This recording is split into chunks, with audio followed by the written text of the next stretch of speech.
तो फ्रेंड्स अस्सलाम वालेकुम। मेरा नाम है सन मुज्तबा जंग और मैं आपको अपने चैनल में खुशामदीद कहता हूँ।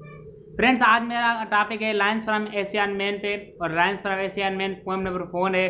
पोएम नंबर 4 है टेक्स्ट का, इंटर के टेक्स्ट का। और ये लाइन्स फ्रॉम एशियन मैन लिखा हुआ है अलेक्जेंडर पोप का। अलेक्जेंडर पोप अपने टाइम के एक बहुत बड़े मशहूर और बहुत बड़े अच्छे पोएट थे। उनका ख्याल है कि ये दुनिया जो बनी है इसमें एक राज छुपा है, वो राज है फ्यूचर का राज।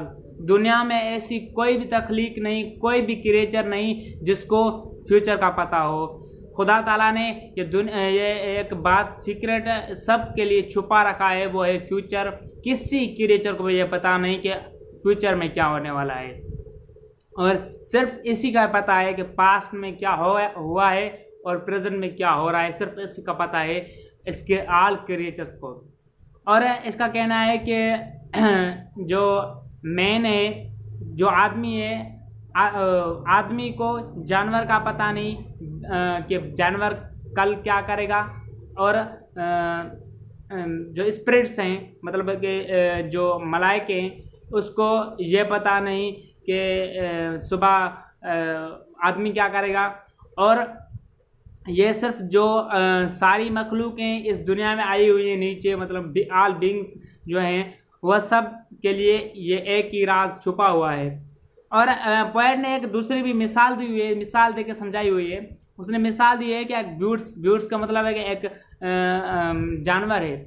एक जानवर है, वो क्या करता है, वो अपने मालिक के हाथों से खाता है और उसके हाथों को चाटता है, और उसके हाथों से जब खाता है तो उसको बहुत खुशी मिलती है। तभी वो बहुत खुश होता है जब उसके हाथों से खाता है। अलेक्जेंडर पोप की सोच है कि जब उसी जानवर को पता चलेगा कि जो आदमी, जो मालिक, जो मेरा मतलब मेरे लिए खुदा है, वो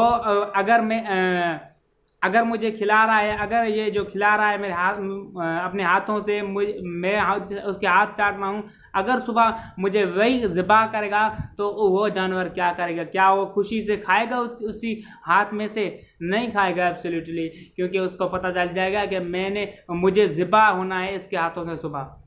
मतलब कि जानवर को भी अगर पता हो चल जाएगा तो वो भी इस फैक्ट को नहीं इसको मतलब कि उससे अमल नहीं करेगा कि उसके हाथ से नहीं खाएगा, उस पे जो दूसरी उस पे हाथ को चाटेगा नहीं, उससे प्यार नहीं करेगा, उससे मोहब्बत नहीं करेगा।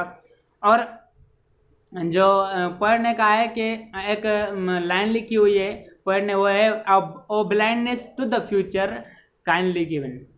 ये एक ऐसी लाइन है जिसमें सारे पोएम की कंक्लूजन जो है वो इसी एक लाइन में है। मतलब कि central idea of the poem is this, O blinded to the future kindly given. मतलब कि फ्यूचर अंधा है, फ्यूचर किसी को पता नहीं, ये फ्यूचर किसी को पता नहीं, ये हम पे रहमत है।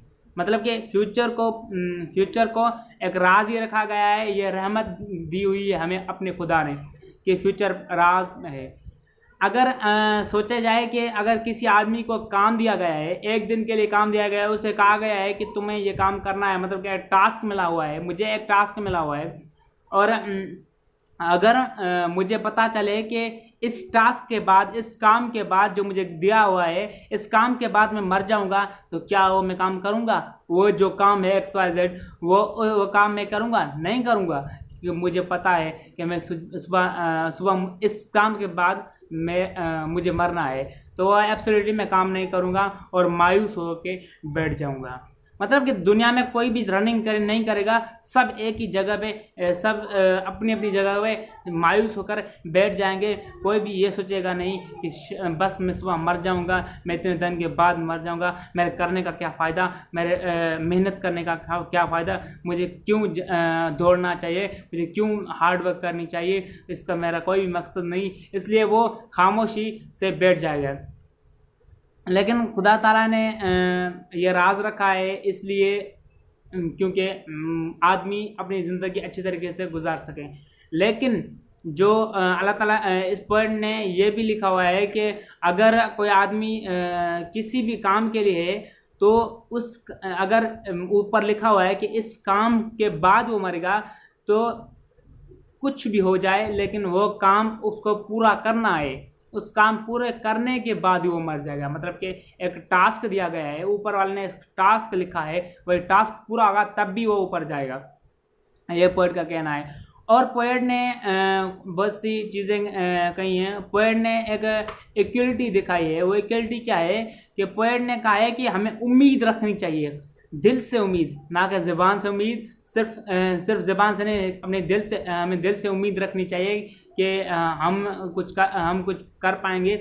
हमें दिल से उम्मीद होगी कि मतलब कि अगर उम्मीद होगी कि आज तो गुजर गया, लेकिन एक उम्मीद होगी सुबह अच्छा गुजरेगा। पता तो फ्यूचर का हमें नहीं है, लेकिन उम्मीद पे दुनिया कायम है। तो हमें एक उम्मीद होगी कि सुबह जो दिन आ गया वो मेरे लिए अच्छा होगा, रात को हम आराम से सो पाएंगे इस उम्मीद से कि सुबह का दिन हमारे लिए अच्छा होगा, ये उम्मीद है। और पोएट ने ये लिखा हुआ है, एक पोएट ने एक बात की हुई है कि खुदा ताला हर चीज़ को इक्वल रखता है, इक्वल मानता है। मतलब उसने 3 मिसाल दी हुई हैं। मिसाल ये है कि उसका कहना है कि अगर एक हीरो है, मतलब एक आदमी है, कोई बड़ी सेलिब्रिटी है, वो अगर मर जाता है और कंपेयर उसके एक स्पैरो मर जाता है, एक स्पैरो मर जाता है और एक हीरो मर जाता है। खुदा ताला के लिए हाँ, वो दोनों ही एग्जैक्टली इक्वल हैं। हमारे लिए तो इक्वल नहीं है। हम अगर स्पैरो मर जाएगा तो हमको खास दुख नहीं होगा, थोड़ा शायद पेन हो। लेकिन अगर हीरो मर जाता है, कोई भी आदमी, कोई सेलिब्रिटी मर जाती है, तो हमें बहुत पेन होता है, बहुत दुख होता है। लेकिन खुदा ताला के पास अमीर और गरीब का फ़र्क नहीं है, और किसी चीज़ छोटी है बड़ी का फ़र्क नहीं है, इंसान और जानवर का फ़र्क नहीं है। वो सब चीज़ को इक्वल मानता है। और दूसरी है कि अगर उसके इक्वलिटी ये का मिसाल ये है कि अगर एक बैलून है, बैलून फट जाए या दुनिया, बैलून तबाह हो जाए या दुनिया तबाह हो जाए, दोनों उसके लिए इक्वल हैं। उसका मानना है कि पोएट का मानना है कि खुदा ताला इन दोनों चीज़ों को इक्वल मानता है, कि दुनिया तबाह हो गई तभी भी एक इक्वल है, और एक बैलून तबाह हो गया तभी भी इक्वल है। पोएट ने बहुत ही अच्छे तरीके से इसको एक्सप्लेन किया हुआ है। उम्मीद है आपको पसंद आई होगी ये वीडियो। और अगर आपको पसंद आई हो तो मेरे चैनल को सब्सक्राइब कीजिए अगर आपने नहीं किया, और लाइक कीजिए वीडियो को, और शेयर भी कीजिए वीडियो को दूसरे फ्रेंड्स के साथ, क्योंकि अगर किसी को फ़ायदे की ज़रूरत हो तो उसको फ़ायदा पहुंच सके। और मेरे वीडियोज़ को देखते रहिए। Thank you.